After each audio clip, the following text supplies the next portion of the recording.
आज ये देखिए बहुत ही इम्पोर्टेंट प्रश्न आपके परीक्षा में आता है। प्रश्न है, सिद्ध कीजिए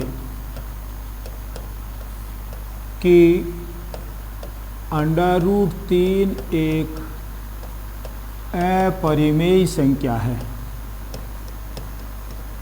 अपरिमेय संख्या है, बहुत ही इम्पोर्टेंट है। परीक्षा में ये आता है कि ये एक अपरिमेय संख्या है। अब इसको सिद्ध कैसे करते हैं? इसको करते हैं विरोधाभासी विधि से। विरोधाभासी का मतलब ये हुआ कि ये कहता है कि ये एक अपरिमेय है, तो उल्टा क्या हो जाएगा? हम कहते हैं ये परिमेय है। विरोधाभासी हो गया। विरोधाभास का मतलब क्या है? उल्टा करना, उसका विरोध करना। तो ये कहता है अपरिमेय, हम क्या कहेंगे? परिमेय है। तो अब इसको परिमेय सिद्ध करना है तो विरोधाभासी विधि से करना है। तो अपन ये मान लेते हैं कि ये √3 ये एक परिमेय संख्या है, P/Q के रूप में है। और P व Q कैसे हैं? परस्पर अभाज्य। P व Q परस्पर अभाज्य संख्याएं हैं, आपस में सेम संख्या से नहीं कटती। ऐसे नहीं है कि ये दोनों 2-2 से कट जाएंगे या 5-5 से कट जाएंगे, ऐसा नहीं है। अभाज्य संख्याएं हैं और ये विरोधाभासी हो गई P/Q के रूप में। अब देखिए अपन इसको सरल करते हैं। इस दोनों का मैं वर्ग करता हूं। वर्ग करने पर तो ये 3 हो जाएगा, ये P²/Q²। अब मैं इसका तिरछा गुणा करता हूं। तिरछा का मतलब ये Q² नीचे है, उसके ऊपर 3 से इधर गुणा करेंगे। अगर बीच में बराबर का निशान होता है, दोनों तरफ बटा है, तो तिरछा गुणा ही होता है।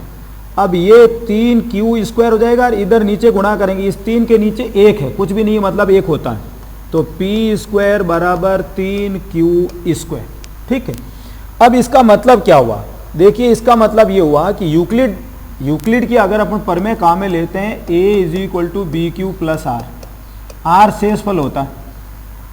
यहां पर प्लस में कुछ भी नहीं लिखा हुआ, इसका मतलब इसका शेषफल 0 है।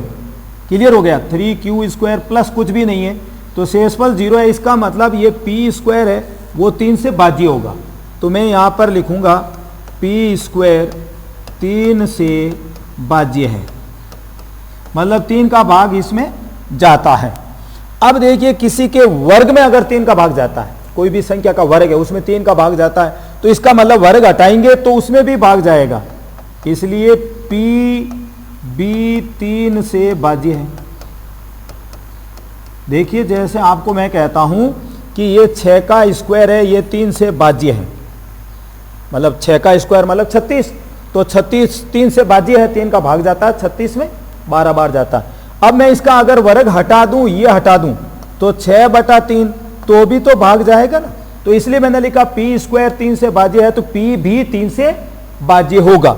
तो ये इस तरीके से अगर वर्ग हटा देते हैं तो भी वो संख्या उससे, जैसे यहाँ 3 है तो 3 से भाज्य होगी। अब भाज्य है, इसका मतलब मैं ये लिख सकता हूं P = 3m। 3 से भाज्य है मतलब 3 का गुणज है 3m। m का मान कोई भी प्राकृत संख्या हो सकती है।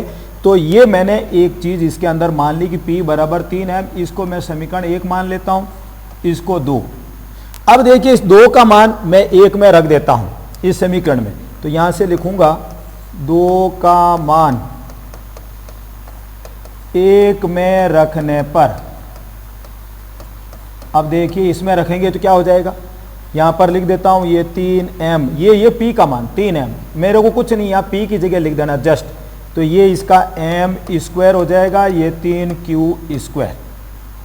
बिल्कुल ठीक है यहां तक। अब देखिए इधर लिख लेता हूं मैं, यहां पर जगह नहीं है। ये यहां पर 3m² और 3Q², इसका वर्ग कर दीजिए। 3 का होता है 9 और m का m²। 3 का 9 और m का m² बराबर 3Q²। यह आ गया 3Q²। ये 3 से ये कट जाएगा, 3 3 9, यानी Q² बराबर 3m²। फिर वही बात हो गई जो यहां पर हुई कि P² 3 से भाज्य है। तो यहां पर भी आप देखिए शेषफल 0 है, यहां प्लस में कुछ भी नहीं है। तो ये Q² 3 से भाज्य है। इसका मतलब इसका वर्ग हटा देंगे तो वो भी 3 से भाज्य होगा, यानी Q भी 3 से भाज्य है।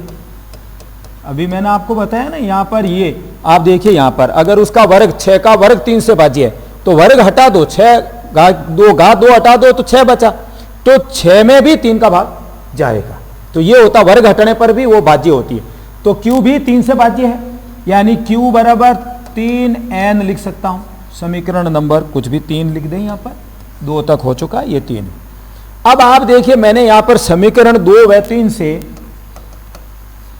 समीकरण 2 व 3 से क्या होता है, यहां देखिए p 3 से भाज्य है और q भी 3 से भाज्य है। और हमने क्या लिया था, देखिए ये रहा, p व q परस्पर अभाज्य संख्या है।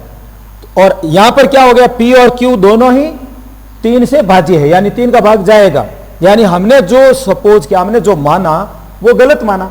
हमने क्या माना कि p और q परस्पर अभाज्य, ये गलत है, गलत हो गया। हम देखिए सिद्ध करने शुरू हुए, हुआ नहीं, तो यहां लिखेंगे 2 व 3 से p व q दोनों ही 3 से भाज्य है।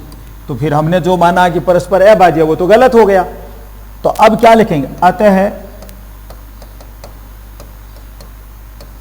हमने जो माना वह गलत है।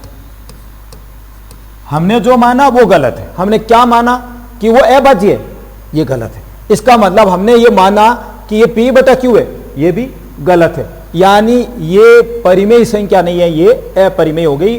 तो हमने जो माना वो गलत है। इसका मतलब ये हुआ कि √3 एक अपरिमेय संख्या है, अपरिमेय संख्या है, हैंस प्रूव्ड। तो ये इस तरीके से विरोधाभासी विधि, इसने कहा अपरिमेय, हमने कहा अपरिमेय नहीं परिमेय, विरोधाभासी हो गया, उल्टा हो गया। और p और q परस्पर अभाज्य, बट्टे में लिखा वर्ग क्या, और हमने देखा कि p 3 से भाज्य है। यहां पर हमने देखा कि q भी 3 से भाज्य है। तो जब दोनों ही भाज्य हैं 3 से, तो हमने जो माना वो गलत हो गया।